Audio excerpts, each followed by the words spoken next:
आज पवित्र अशा रमजान ईदच्या निमित्तानं पुण्यातल्या गोळीबार मैदानावरती मुस्लिम बांधवांकडून सामूहिक नमाज पठणाचा कार्यक्रम जो आहे तो आयोजित केला जातो। आपण पाहतोय की बरोबर 9 वाजता हा कार्यक्रम जो आहे तो सुरू होतोय आणि त्यासाठी मुस्लिम बांधव जे आहेत ते गोळीबार मैदानावरती पोहोचायला सुरुवात झालेली आहे।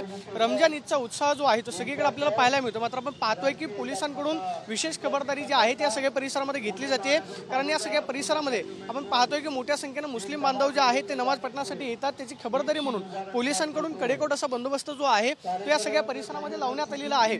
याच गोळीबार मैदानावरती दरवर्षी मुस्लिम समुदायाकडून सामूहिक नमाज पठणाचा कार्यक्रम जो आहे तो आयोजित केला जातो। आपल्याबरोबर डीसीपी स्मरणा पाटील मॅडम आहेत। मॅडम, आज रमजान ईदच्या निमित्तानं कसा सगळा पोलिसांचा बंदोबस्त असणार आहे आपल्या हद्दीमध्ये? साधारणतः किती पोलिसांचा बंदोबस्त आपण लावले? ॲक्च्युली मोठ्या प्रमाणावर बंदोबस्त लावलेला आहे। वेगवेगळ्या ठिकाणी नमाजचे कार्यक्रम आहेत मुस्लिम बांधवाचे, त्यानुसार हा बंदोबस्त लावलेला आहे। परंतु इथे सगळ्यात मोठा हा ईदगाह मैदान, गोळीबार चौकातलं जो ईदगाह मैदान आहे, इथं मोठ्या प्रमाणावरती जवळपास 3 वेळा नमाजचा कार्यक्रम होतो।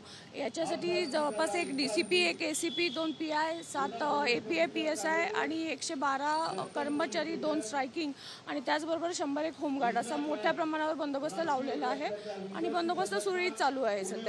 कोणताही अनुचित प्रकार घडणार नाही त्यासाठी आपण काय खबरदारी घेतो? मग ते सोशल मीडियाच्या माध्यमातून असेल, आपली टीम काही त्याच्यावरती देखरेख ठेवते की जेणेकरून आजचा दिवस जो आहे तो शांततेमध्ये पार पडेल? बरोबर आहे। त्या संदर्भानं आम्ही यापूर्वी वेळोवेळी मिटिंगाही घेतलेल्या आहेत। हिंदू बांधवांच्या, मुस्लिम बांधवांच्या, शांतता कमिटीच्या अशा वेगळ्या वेगळ्या मिटिंगा घेतलेल्या आहेत। आम्ही पूर्णपणे या सगळ्या लोकांच्या कम्युनिकेशनमध्ये आहोत की ज्यामुळे कुठं काही झालं तर आम्हाला इमिजिएटली कळावं। त्याचबरोबर पुणे पोलीसची सायबर टीम ही सोशल मीडियावरती लक्ष ठेवून आहे।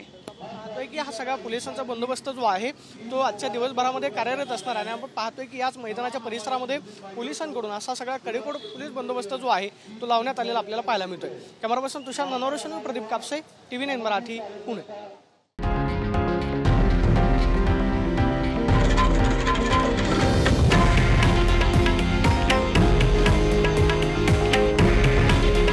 हे आहे देशातील नंबर 1 न्यूज नेटवर्क आणि आपण पाहत आहात TV9 मराठी। काळजी तुमची, हित महाराष्ट्राचं।